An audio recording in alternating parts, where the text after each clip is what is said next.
ఓం మహాగణపతే నమః.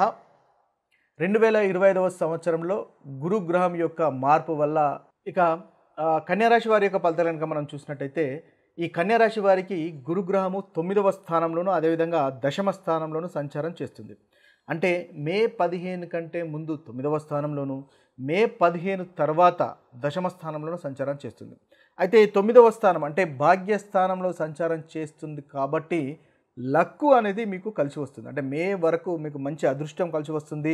ఉన్నత విద్య, రిలీజియన్స్కి, ధార్మికతకు సంబంధించినటువంటి విషయాల్లో పురోగవృద్ధి అనేది కన్యారాశి వారికి కనిపిస్తుంది. పెద్దలతో, గురువులతో మంచి సంబంధాలు కూడా మంచి మెరుగుపరుచుకోగలుగుతారు. మీ తండ్రి గారితో ప్రేమగా ఉంటారు. ఒకవేళ ఏదైనా భేదాభిప్రాయాలు కనుక మనకు కనిపించినట్టయితే ఆ భేదాభిప్రాయాలు కూడా మనకి తొలగిపోతాయి. 9వ స్థానం అంటే మే కంటే ముందు మంచి లాభము, అదేవిధంగా మీకు లక్కు అనేది అధికంగా కలిసి వస్తుంది. ఇక దశమ స్థానంలో సంచారం చేస్తున్నప్పుడు వ్యాపార భాగస్వామ్యాల మధ్య మంచి అవగాహన అనేది కలుగుతుంది. ఎప్పుడైతే మే తర్వాత వ్యాపారంలో కూడా చక్కటి అభివృద్ధి అనేది మనకు కనిపిస్తుంది. సమాజంలో గౌరవ మర్యాదలు కూడా మనకి గురుగ్రహం వల్ల ఈ కన్యారాశి వారికి మే తర్వాత కూడా పెరిగేటటువంటి అవకాశాలు కనిపిస్తున్నాయి. ముఖ్యంగా 2వ స్థానంలోను, 4వ స్థానంలోను, అదేవిధంగా 6వ స్థానంలోను ఈ స్థానాల్లో ఒక దృష్టి, గురుగ్రహం యొక్క దృష్టి ఉంటుంది కాబట్టి కుటుంబము, ధనలాభం కలుగుతుంది. అదేవిధంగా ప్రాపర్టీస్ విషయాల్లో కూడా మీకు అనుకూలత అనేది అధికంగా మే తర్వాత గోచరిస్తుంది. అంతేకాకుండా వృత్తి విషయాల్లో కూడా చాలా చక్కటి అభివృద్ధి అనేది కలుగుతుంది. ఆరోగ్య విషయంలో కూడా మీకు మే తర్వాత చాలా చక్కటి అభివృద్ధి అనేది కనిపిస్తుంది. ఇవి స్థూలంగా మనకి కన్యారాశి వారికి ఈ గురుగ్రహం వల్ల కలిగేటటువంటి ఫలితాలు. అయితే ఈ గురుగ్రహం అనేది ముఖ్యంగా మనకి గురువు భాగ్యకారకుడు. అంటే బచక్రంలో మనకి మేషరాశి నుంచి 9వ అధిపతి కాబట్టి గురువు మనకు అదృష్టకారకుడు, భాగ్యకారకుడు, అదేవిధంగా సంతానకారకుడు, వివాహకారకుడు. కాబట్టి ఈ అన్నిటి విషయాలు అభివృద్ధికి, ముఖ్యంగా ప్రాస్పరిటీకి మనకు గురువు కారకత్వం వహిస్తాడు. కాబట్టి ఈ విషయాల్లో అన్నింటిలో అభివృద్ధి చెందాలంటే మనకు గురుగ్రహం యొక్క అనుగ్రహం అనేది తప్పకుండా అవసరం అవుతుంది. అయితే ఎటువంటి పరిహారాలు చేసుకోవడం వల్ల ఈ మనకు గురుగ్రహం వల్ల కలిగేటటువంటి ఫలితాలు అధికంగా ఇంకా అభివృద్ధి చేసుకోవచ్చు అనేది చూసుకున్నట్టయితే, ముఖ్యంగా గురుగ్రహానికి గురు బీజ మంత్రాన్ని పఠించడం ద్వారా గురుగ్రహం యొక్క రెమెడీస్, పరిహారం అనేది మనం చేసుకోవచ్చు. ఓం గ్రాం గ్రీం గ్రౌం సహ గురువే నమః అనేటటువంటి గురు బీజ మంత్రాన్ని ముఖ్యంగా 108 సార్లు పఠించడం వల్ల ఉత్తమమైనటువంటి ఫలితాలు మీరు పొందగలుగుతారు. ముఖ్యంగా గురువారం రోజు అంటే థర్స్డే, గురువారం రోజు ముఖ్యంగా మీరు ఈ మంత్రాన్ని కనుక 108 సార్లు పఠించినట్టయితే ఏదైతే గురుగ్రహం వల్ల మనకు ప్రతికూలమైనటువంటి ఫలితాలు కలుగుతున్నాయో ఆ ప్రతికూలమైనటువంటి ఫలితాలు తొలగిపోయి అనుకూలత అనేది అధికంగా ఏర్పడుతుంది. ఈ గురు బలం అనేది మీకు తప్పకుండా వస్తుంది. అయితే ఈ పరిహారాలు అనేవి ఒక్కొక్క పరిహారం ఒక్కొక్క రకంగా చేసుకునేటానికి అవకాశం ఉంటుంది. ఏదైనా ఒక పరిహారం చేసుకున్నా సరిపోతుంది. ముఖ్యంగా ఈ పరిహారాలు చదువుకున్న వాళ్ళు, మంత్రపఠనం చేసేవాళ్ళు, అదేవిధంగా వారికి మంత్రపఠనం చేయవచ్చు. లేదా చదువు రాని వాళ్ళు, ఈ మంత్రపఠనం చేసేటటువంటి అవకాశం లేని వారు మీరు దానాలు లేదా జెమ్ స్టోన్స్ లాంటివి కూడా పెట్టుకోవడం వల్ల కూడా ఈ ఏదైతే ప్రతికూలమైనటువంటి ఫలితాలు గురుగ్రహం వల్ల కలుగుతున్నాయో ఆ ప్రతికూలమైనటువంటి ఫలితాలు కూడా మనము అధిగమించి అనుకూలత అనేది పొందవచ్చు. అయితే మంత్రపఠనం చేయగలిగిన వారు ఏదైతే మనం ఇప్పుడు చెప్పుకున్నామో ఆ బీజ మంత్రాన్ని పఠించండి. ముఖ్యంగా గురువారం రోజు ఆ బీజ మంత్రాన్ని పఠించండి. ఇక మీరు దానము, చారిటీ, డొనేషన్ కనుక చేయగలిగినట్టయితే మీరు ముఖ్యంగా పసుపు రంగు ఉన్నటువంటి వస్త్రాలు దానం చేయడం వల్ల మీకు మంచి ఫలితాలు కలుగుతాయి. అదేవిధంగా అరటి పండ్లు, పసుపు కలర్లో ఉన్నటువంటి అరటి పండ్లు దానం చేయడం వల్ల కూడా మనకి గురుగ్రహం వల్ల కలిగేటటువంటి ప్రతికూలమైనటువంటి ఫలితాలు తొలగిపోతాయి. ముఖ్యంగా గురువు అంటేనే ఒక నాలెడ్జ్కి, విజ్డమ్కి సంబంధించినటువంటి గ్రహము. అంటే ఏ విషయాల్లోనైనా సరే, అది కేవలం చదువు విషయాల్లోనే కాదు, వృత్తికి సంబంధించినటువంటి విషయాల్లో కానీ ఏ విషయాల్లోనైనా సరే నాలెడ్జ్ని ఇచ్చేటటువంటి గ్రహం ఏదైనా ఉంది అంటే అది మనం గురుగ్రహంగా చెప్పవచ్చు. కాబట్టి చిన్న పిల్లలకు, చదువుకునే స్తోమత లేని వారికి సహాయ సహకారాలు లేదా పుస్తకాలు, పెన్నులు లాంటివి కూడా దానం చేయడం వల్ల చాలా చక్కటి పరిహారంగా గురుగ్రహానికి మనం చెప్పవచ్చు. తద్వారా కూడా మంచి ఫలితాలు అనేవి మనకి గురుగ్రహం వల్ల కలుగుతాయి. ఇక ఇవి 2 విధానాలే కాకుండా ఉపవాసము, ముఖ్యంగా ఉపవాసం ఉండడం వల్ల కూడా గురుగ్రహం వల్ల కలిగేటటువంటి ప్రతికూలమైనటువంటి ఫలితాలు తొలగించుకోవచ్చు. ముఖ్యంగా గురువారం రోజు ఉపవాసము వహించినట్టయితే ఏదైతే గురుగ్రహం వల్ల ఉండేటువంటి ప్రాబ్లమ్స్ తొలగిపోతాయి.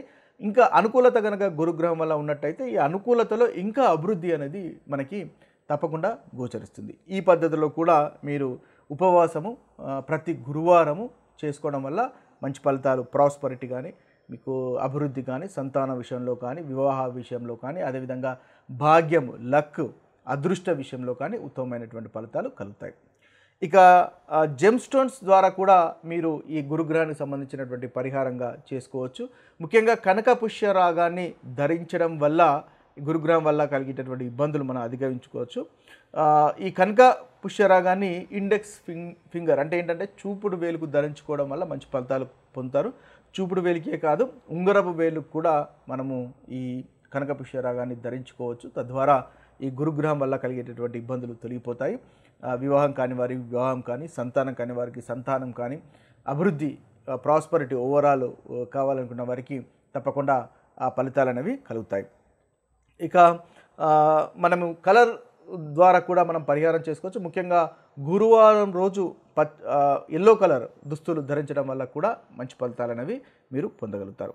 ఇక మనకి గురుగ్రహం యొక్క బృహస్పతిని, లార్డ్ బృహస్పతిని లేదా మనకి విష్ణువుని పూజించడం వల్ల ఏదైతే గురుగ్రహం వల్ల కలిగేటటువంటి ఇబ్బందులు అధిగమిస్తారో ప్రతికూలతలు కూడా మనకు తొలగిపోతాయి.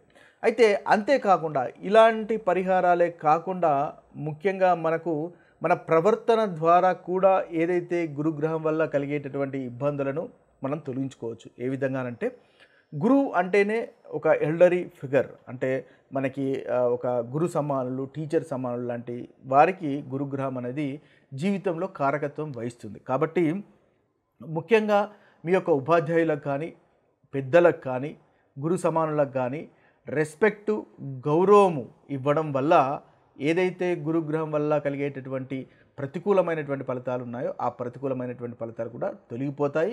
ఏదైతే ఈ గ్రహం వల్ల కలిగేటటువంటి కష్టాలు ఏదైనా సరే మీరు ఈ విధంగా లైఫ్ స్టైల్ మార్చుకున్నట్టయితే మీ యొక్క ఉపాధ్యాయులకు కానీ, పెద్దలకు కానీ, తల్లిదండ్రులకు కానీ తగినంత రెస్పెక్ట్ కనుక ఇచ్చినట్టయితే ఆ గ్రహం వల్ల కలిగేటటువంటి ప్రతికూలతలు కూడా తొలగిపోతాయి. అదేవిధంగా అబద్ధాలు ఆడడము, మోసం చేయడము, అనెథికల్ బిహేవియర్ అంటే ఏంటంటే అధర్మంగా ఉండడము లాంటి వాటిని వీడి ధర్మంగా ఉన్నట్టయితే, నిజాయితీగా ఉన్నట్టయితే, ఎవరిని మోసం చేయకుండా ఉన్నట్టయితే తద్వారా ఈ గురుగ్రహం వల్ల కలిగేటటువంటి ఫలితాలు ఇంకా అభివృద్ధి ఉంటుంది. గురువు అంటేనే ముఖ్యంగా ఎక్స్పాన్షన్కు కారకుడు. కాబట్టి మీకు జరిగేటటువంటి ప్రాస్పరిటీ అనేది దానికి ఇంకా పెరుగుదల అనేది ఉంటుంది అని ఒకంతకు రెండింతలు అయ్యేటటువంటి అవకాశం అనేది ఈ గురుగ్రహం వల్ల కలుగుతుంది. ముఖ్యంగా నిజాయితీగా ఉండండి, చీటింగ్ చేయకుండా ఉండండి, అదేవిధంగా ధర్మంగా, న్యాయబద్ధంగా ఉన్నట్టయితే గురుగ్రహం వల్ల మీరు మంచి చక్కటి ఫలితాలు పొందుతారో. అదేవిధంగా ధ్యానము, ఏదైతే గురువు ఆధ్యాత్మికతకు కూడా మనకి కారకత్వం వహిస్తాడు. ఎందువల్లంటే గురువు 12వ అధిపతి, మీనరాశి అధిపతి, అదేవిధంగా భజక్రమంలో 12వ స్థానానికి అధిపతి. కాబట్టి స్పిరిచువల్కి కూడా కారకత్వం వహిస్తాడు, ఆధ్యాత్మికత కూడా కారకత్వం వహిస్తాడు, ఇన్వెస్ట్మెంట్స్ వారికి కూడా కారకత్వం వహిస్తాడు. వీటన్నింటిలో మనకు ఉత్తమమైనటువంటి ఫలితాలు కలగాలి అంటే ఆధ్యాత్మికతకు ముఖ్యంగా ధ్యానము, యోగా, మెడిటేషన్ లాంటివి చేయడం వల్ల కూడా అవి కూడా మీకు ఈ గురుగ్రహానికి సంబంధించినటువంటి పరిహారాలుగా పరిగణింపబడతాయి. తద్వారా ఏదైతే ప్రతికూలత అనేది ఉందో ఆ ప్రతికూలమైనటువంటి ఫలితాలు కూడా తొలగిపోయి అనుకూలమైనటువంటి ఫలితాలు ముఖ్యంగా కలుగుతాయి. కాబట్టి ఏదైతే మనము ఇన్ని రకాలైనటువంటి పరిహారాలు చెప్పుకున్నామో ఆ పరిహారాల్లో మీకు అనుకూలమైనటువంటి పరిహారాలు తప్పకుండా పాటించండి. తద్వారా ఈ గురుగ్రహం యొక్క అనుగ్రహం అనేది కలుగుతుంది. తద్వారా మీకు ప్రాస్పరిటీ పెరుగుతుంది, అభివృద్ధి పెరుగుతుంది, లక్, భాగ్యము, అదృష్టం కలిసి వస్తుంది. వివాహం కాని వారికి వివాహం కలుగుతాయి. వ్యాపార విషయంలో పార్ట్నర్స్తో చాలా అన్యోన్యత, పార్ట్నర్స్తో అనుకూలత అనేది పెరుగుతుంది. ఇంకా సంతానం లేని వారికి సంతానం కూడా కలుగుతుంది. ఇవి స్థూలంగా మనకు గురుగ్రహం సంబంధించినటువంటి విషయాలు. మరొక వీడియోలో మరొక రాశి ఫలితాలతో కలుద్దాము, మరొక గ్రహ ఫలితాలతో కలుద్దాము. అంతవరకు సెలవు. సర్వే జన సుజనో భవంతు, సర్వే సుజన సుఖినో భవంతు. నమస్తే.